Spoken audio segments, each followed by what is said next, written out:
Hey. Welcome to the Block Nickle Podcast. I'm your moderator for now and forever, Donnell. Today we're going to be talking about some terms. We're going to be talking about investing, generational wealth, and ownership. What comes to your mind when you hear those terms, investing, generational wealth, and ownership? What kind of person do you envision? Do you see a person? Do you see yourself? Do you see yourself when you bring up those terms? Investing, generational wealth, and ownership. You should. You should. You should see yourself when those terms have dropped. Investing. You should say, oh, I do that. Ownership. Oh, I'm an owner. Generational wealth. I'm working on that. That should be the first thing that comes to your mind. It shouldn't be a terminology. It shouldn't be a definition. The wheels in your brain should not be turning. You should not have to think. When those terms are dropped, investing. Oh, I do that. Ownership. Oh, I am an owner. Generational wealth. Working on that. Generational wealth. I'm working on that. Those are the type of responses that should come from your soul when you hear those terms. If not, welcome to the Block Nickle Podcast. We're here to work on that. That's where you should be. That's what should be coming from you. You shouldn't be Googling this. You shouldn't be trying to figure out what's what. When someone says investing, the first thing that comes to your mind should be, oh, I do that.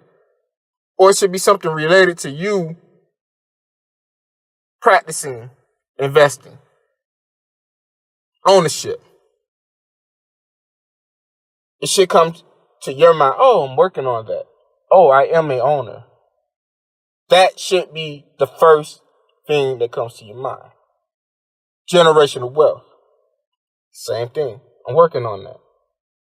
Oh, maybe I need to go do that. What I'm getting to the point of saying is, when you hear those three terms, it should elicit a feeling or an emotion that is selfish. Not selfish in a way where you want to take advantage of someone else or you want to hoard something. Not in that practice. Not in that perspective. Selfish in a perspective that you are thinking about where you should be, something you should be doing, or it should make you chuckle and say, hey, I'm on top of that. Or, selfish in that way, where you are picturing yourself in your daily or monthly or weekly dealings with these three topics: investing, ownership, or generational wealth.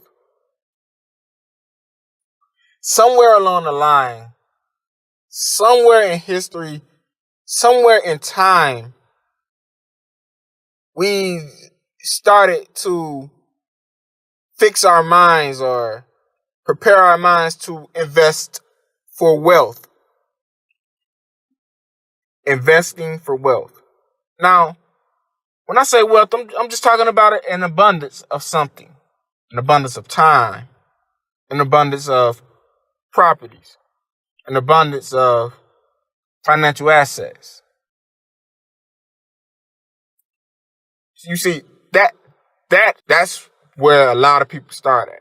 They invest because they want to become wealthy. I think that's putting the cart before the horse, because there's a middle piece in that. Ownership.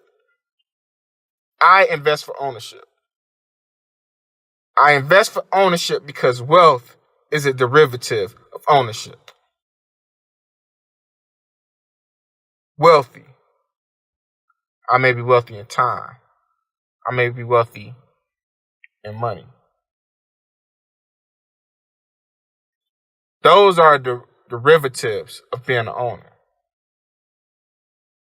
You see, different type of investing, that the different forms of investing, the platforms I invest on are merely just vehicles to help me become an owner of my time, a owner of my property,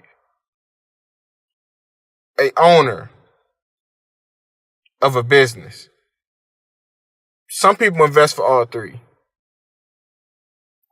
I invest for ownership of property. But you should be investing for ownership of either your time, property, or business. Owning any one of those categories, time, business, or property, wealth will become a derivative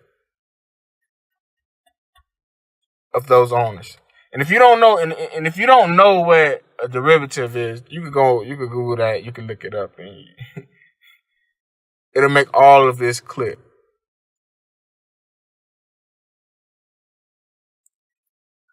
You see, or real property, or businesses. You see, these are three categories that if you own any of these, wealth will become a derivative of those categories. You can't own your time.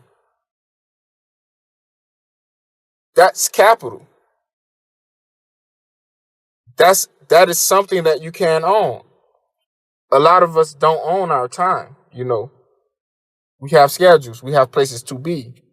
If we are not there, there will be grave consequences for not showing up. Ownership of time is something you can invest for. That's deep, right? Let it marinate. Because it is so real. Ownership of time is something that you should or could invest in. Owning property, that is your property. There are so many laws. There is so much that you can do to fight for your land. You own that. But you got to pay your taxes. That's about it. You pay taxes on it, but you own it. It is yours. I mean, there's something called eminent domain, and that happens, but there are so many laws that can stop that. No one can just take your land. They have to fight you for that. That is yours. Owning property will make you wealthy. Now, I didn't say one property going to make you wealthy. There's within reason. You have to be a little understanding with it. But owning property, ownership of property. You can start a business. You could purchase a percentage of a business. That's what Warren Buffett does.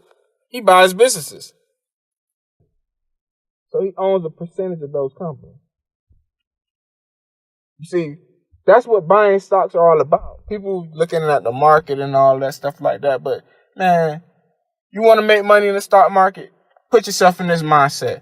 I am purchasing businesses. Look for the ones that make sense. Look for the ones that are making money. Look for the ones that have real products. Look for the ones that have real demand. It's simple. It's not rocket science. So you can invest for ownership of properties. Or you can purchase businesses in the real world.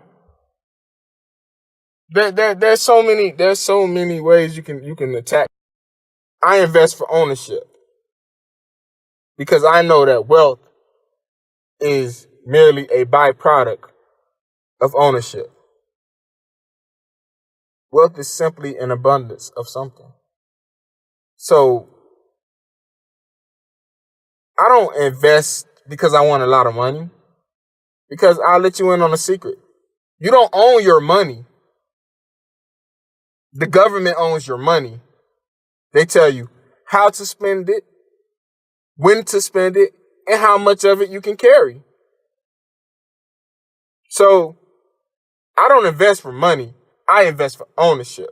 And I do not confuse being a owner with having a lot of money. Because there are a lot of people who have a lot of money and they don't own a damn thing. They work for people.